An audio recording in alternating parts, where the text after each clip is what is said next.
riddle of scale. Hey, look at this lovely little ruler. In a recent video, hey, we got Biscotti here keeping me company. In a recent video, we took a look at Black Ops, Tactical Espionage Wargaming by Guy Bowers. And in an offhand comment, I pointed out that Guy calls for a battle space that is 48 inches across by 48 inches wide. Unfortunately, Mr. Wargaming is constrained by the physical limitations of his battle space. In this case, his kitchen counter, or the island in his kitchen, as the case may be, which is considerably less than 48 inches by 48 inches. In an offhand manner, I said, well, maybe I could just use centimeters. But bear in mind, when we do this, and this is a very common thing, well, I mean, if you need to change the scale, just go with centimeters. But bear in mind, 1 inch is 2.5 centimeters about, which means you're reducing the ground scale by 60%.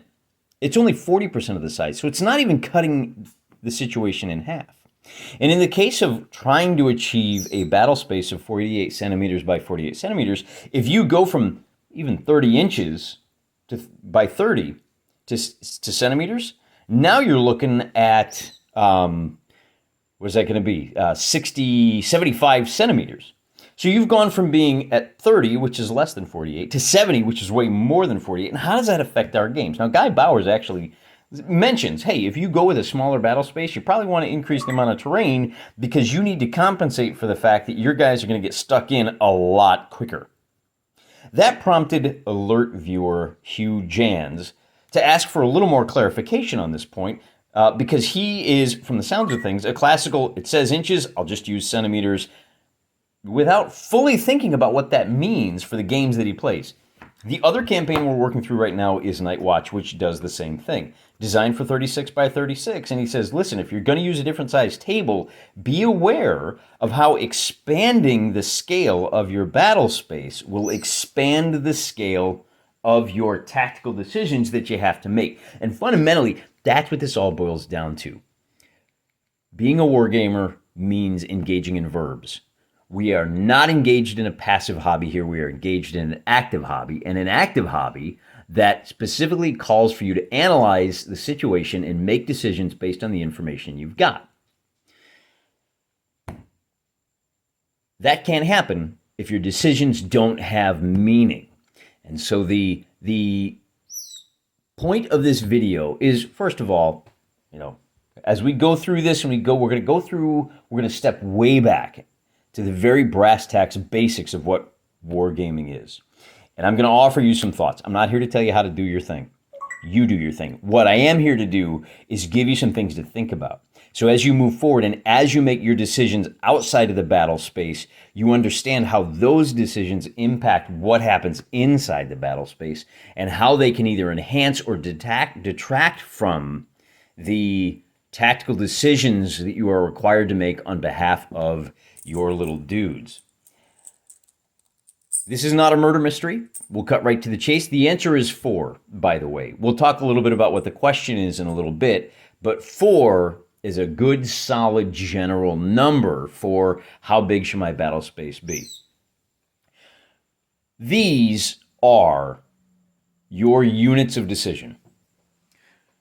You may be working with 28 millimeter figures, 1 to a base. You may be, like I often do, handling 1-inch bases that represent a division each in these massive sweeping battles that cover miles of territory. You got a ground scale here. Generally, we wargamers don't game at 1-to-1 scale. If we were gaming at 1-to-1 scale, we'd be reenactors, which is a whole different hobby. Or, God forbid, we'd be LARPers.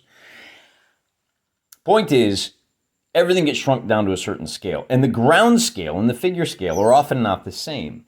In fact, in a lot of cases, particularly with 28 millimeter, we're all familiar with G-dubs, right? They've got ranges that are absolutely tiny. Like, we're talking laser weapons, beams of light that can only shoot about as tall as, like 6 guys laying down. Ridiculous. But remember, it's a game and this is all representational. Yeah, the figure might be 28 millimeters, but 28 millimeters on the tabletop is not 6 feet. 6-foot guy, 28 millimeters. This 1 inch is not 6 feet. You would have a tabletop that is, in the case of G-dubs, would be something like what are they doing? They're doing 3 feet, 36 times 6. You'd be talking about a table that's 200 feet across. And you're telling me a laser can't shoot 200 feet? Heck, I can almost chuck a rock 200 feet. Well, maybe not. I mean, you've seen my arms. Anyway, the point is oftentimes our figure scale and our ground scale is different. But as we go through, let's take a look at just kind of the fundamentals of miniature wargaming. Our units of influence, these are the only things we really have much choice over. Again, it's a generality. In certain scenarios, you may have control over a bridge or a door, but you get my point. These are our figures, and they exist in this battle space. And the first thing we have to understand is that our unit of influence can move. And the question is, well, how far can it move? The other question is, how broad is its area of influence? If these are 4 warriors in, say, an arena armed with sharp, pointy sticks, their area of influence might be only people they're touching. This is direct influence, by the way, right? And the only influence they have is, well, he's on the table. Well, I can either be touching him or not. We can implement a melee battle that will remove him. That's the only real influence we've got within the battle space. Of course, there's that external battle of, hey, I'm creeping up on your guys and I'm forcing you to decide, and I can, get you to decide to break your will. We can also add in some additional rules about morale where, hey, I killed your leader and now your guys, the AI built into the rules, is forcing your guys to behave in a way that blue player does not want. Red player has exerted influence. And of course, the most common means of exerting influence over wargame figures is to kill them. Kill them close. Now, in a historical context, we tend to see this style of influence dominate, but as gunpowder becomes prevalent, you see the ability to influence, or to have that combat, start to stretch out. And now we need to talk about, well, how many moves does it take before you reach the guy that's trying to shoot you? If blue is trying to shoot red, how many shots is he going to get off? And in the case of medieval, he may get off 1 bow shot, and now he's got a guy in his face. So does he want to shoot or does he want to brace for the charge? That's a tactical decision that has meaning. Well, if it takes 2 moves, hey, there's no real choice to make here. I'm going to go ahead and shoot, right? If I have a chance to shoot here, and then melee, then you remove that element of choice, which may be fine depending on what you're going for. But as we get into deeper and deeper into modern warfare and into science fiction, you may be able to shoot across the entire length of the table. And now you're in a situation where you've got, hey, I can shoot you. And then you move, and I can shoot again, and you move, and I can shoot again, and I can move, and I can shoot again. So now this guy has a multitude of choices he's got to make as to whether he wants to shoot back or get closer. We can add the variable of terrain, in which case he's going to hide behind Mr. Ruler so that he can get a little bit closer before blue can shoot at him, right? And now we've got some meaningful decisions. But remember, I said the real secret to this was, the answer was, how big should my space be, is about 4. And what you'll find, well, let's go back to meaningful choices real quick.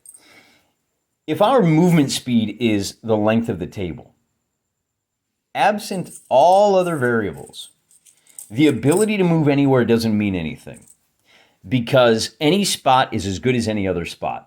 There's no terrain, there's no other features. I can stand anywhere, it doesn't mean anything. I can choose any of an infinite number of spaces, but it doesn't matter. Put a second guy on the table, and now you've got infinity minus 1. But again, there's no difference between any positions.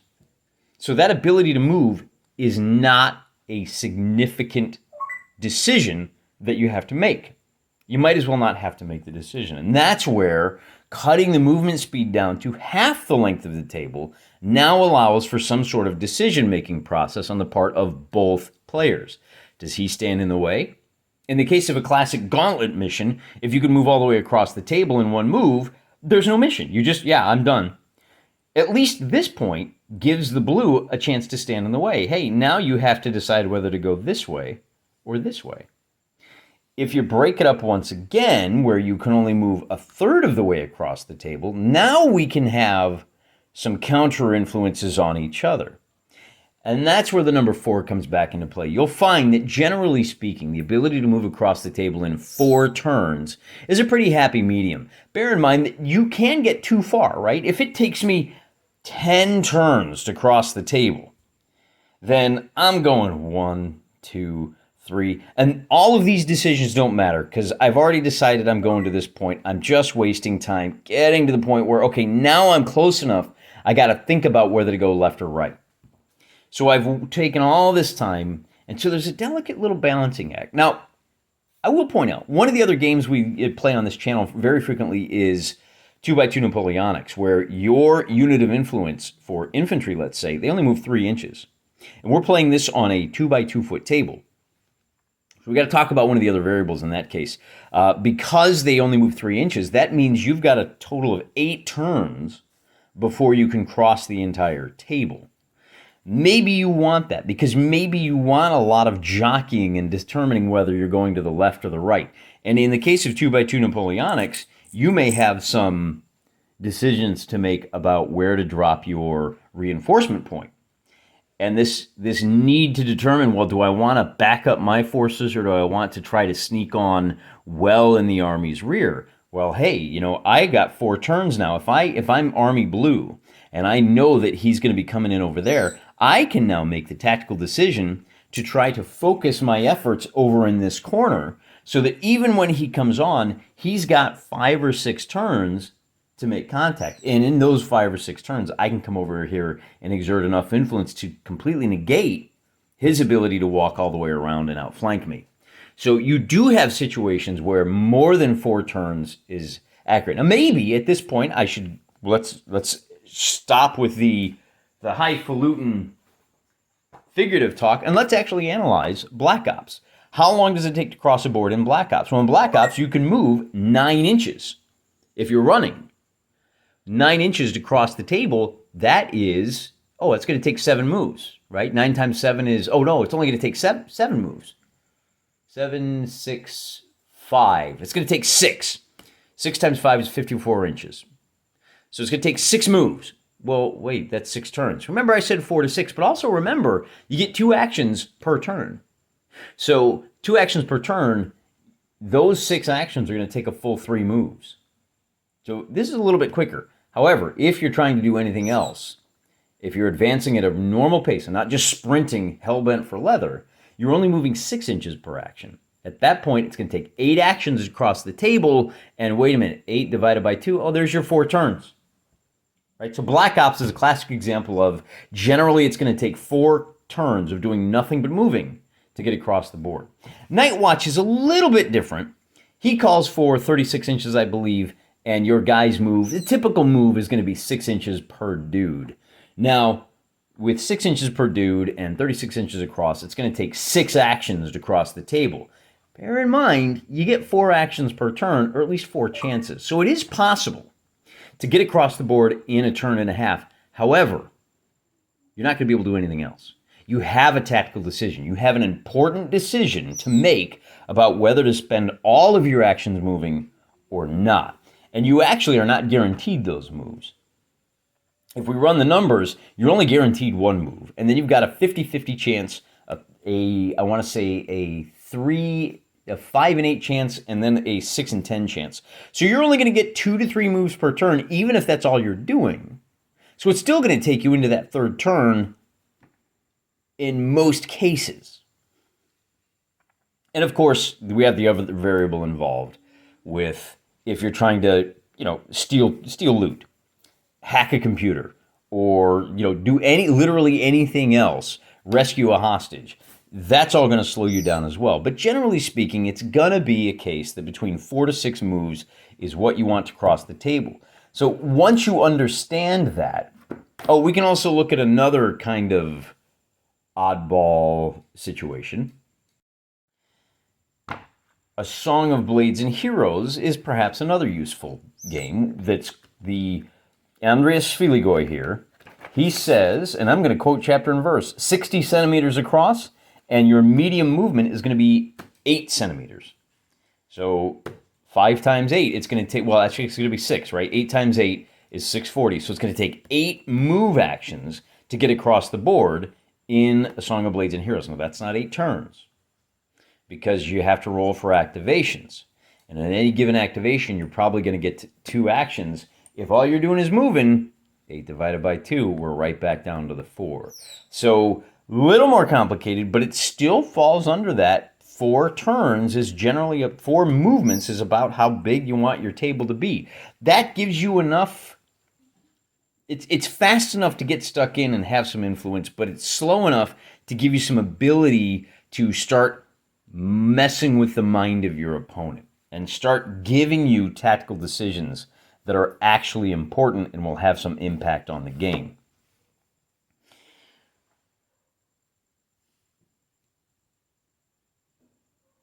At the end of the day, I don't have any hard and fast answers for you guys about how big a table should be. Your table and your drop cloth is a tool, and like any other tool, you want the right tool for the job. You want to make sure that your cloth is big enough to give you decisions that are meaningful, but not so big that the game bogs down and it takes multiple turns of no meaningful choices before you get to those meaningful choices. One of the other things we can talk about is the fact that in a lot of cases, what I have found is that chunks of the board will not get used. And you don't know what those chunks are until you start playing the game.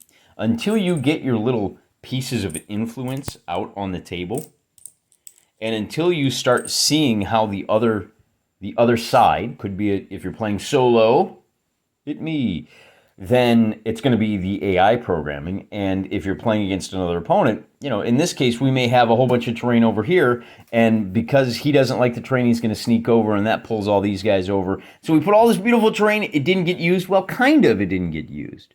But remember that even terrain that doesn't get used is a variable that's factoring into the calculations that you make for your tactical decisions. So if these guys are really horrible at fighting in terrain, you just cut off a chunk of the battlefield that they're not going to use. That doesn't mean it didn't factor in. It did get used. It was used in the calculations that decided. So as you're playing these games, never at the end of a game think, well, I guess we put that down and that didn't do any good. Yes, it did. Just because it didn't make an appearance, you didn't roll some dice on it, nobody walked on it, that doesn't mean that it didn't have an effect on the game. Same thing with units. You might put your powerful unit at a choke point, and that forces your opponent's tactical decisions to avoid that choke point. And he never gets used. That doesn't mean he didn't get used. He was used to influence your enemy at a distance. Not within the framework of the rules, but within the frameworks of the tactics. That's another variable that you should be thinking about. And you should be doing this mindfully. We all kind of do it by gut. But don't be afraid to think about these things deliberately, specifically, and in that way inform the games that you're playing. As you set up your terrain, how much of my battle space do I want to make awkward for these guys? You can balance unbalanced forces with great terrain. Thermopylae being the big, hey, look, there's a pass, and now 2 guys can hold the pass for these 4. Does that mean these aren't being used? Well, no, because if you take them away, now you've changed the whole dynamic. All of these variables are important. Don't just think about stats. Think about the total package. Be mindful of what you're doing. You're a smart guy. If you weren't a smart guy, you wouldn't be a miniature wargamer. Couple of things to think about.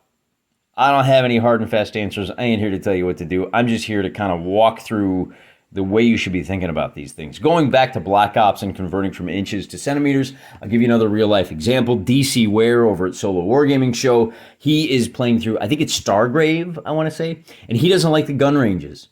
He thinks they're way too far. He thinks that the influence that you're exerting at a distance is seriously unbalanced. I shouldn't say seriously unbalanced. He just doesn't like how far away guns have that influence. So he's cut the range of guns in half, meaning that as bad guys approach, you're going to get half as many shots at his table.